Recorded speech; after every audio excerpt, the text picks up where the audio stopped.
Hi, I'm Kirk Mastin from Mastin Labs, and this is a practical camera review of the Ricoh GR1s. This is a great all-titanium street photography camera with a 28mm 2.8 lens, and it's a great camera to have in your kit, especially if you want a wide-angle lens in addition to more of a normal lens or a slight wide angle. So I always carry it with my Fuji Class S, which is my absolute all-time favorite camera ever.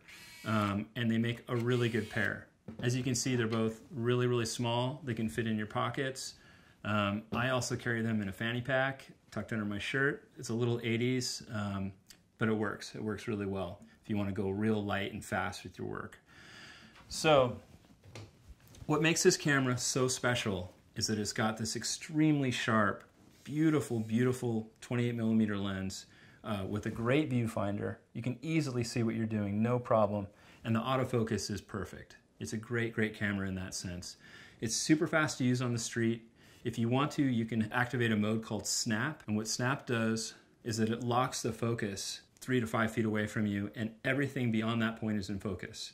So if you're out doing really discrete street photography, you can turn on Snap, and this thing is ready to go. You just point and shoot. You don't even have to wait for it to focus. You don't have to wait for the autofocus motor. It is just ready to shoot, which is totally awesome. There's no other point shoot camera that I know of that can do that. You also have complete creative control with this camera. You can change the aperture with just a dial up here from 2.8 all the way to f/22. So if you want to isolate your subject, you can shoot at 2.8. Looks awesome. And if you want to shoot a landscape where everything is in focus, shoot at f/22, f/16. It works perfectly. You can also control the exposure somewhat with an exposure compensation dial here on this side. And it's a wonderful all manual control here. It's not like you're pushing little buttons on an LCD or a touch screen. This is like you just set it and you feel it, it clicks into place, and you know that you've got that exposure compensation working for you.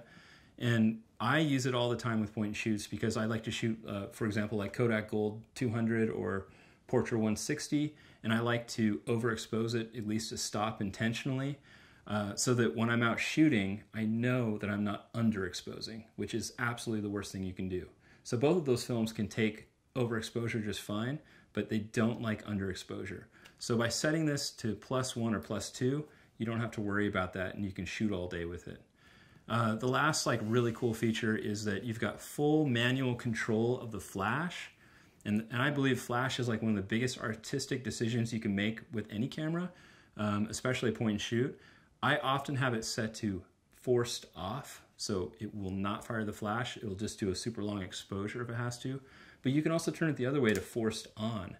So if you wanted to get kind of a fashion-y look, against a white wall with flash, like a Terry Richardson look, whatever, you can just turn it to forced flash, and there you go. It's gonna always flash, or you can turn it to auto where it just decides. So overall, yeah, I give this camera a super high rating. It's a great camera, great quality, very durable, and easy to keep in your pocket. I only have one warning for this camera, and that's that the power button is super easy to push by accident.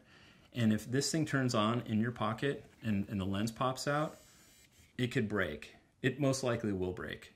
So one of the first things I did was I put a piece of masking tape, actually 2 layers of masking tape over the button, so it's much harder to push. And now when it's in my pocket, I'm not worried it's going to turn on. So yeah, great camera, highly recommend it. Look on eBay, that's where you're going to find it, or you can go to KEH, and they sometimes have them. And if you'd like to see more film camera reviews, you can go to mastinlabs.com/blog. And you can also check out these amazing presets I've created that let you match your digital files to your film scans seamlessly. They're amazing. You got to check it out. Thank you.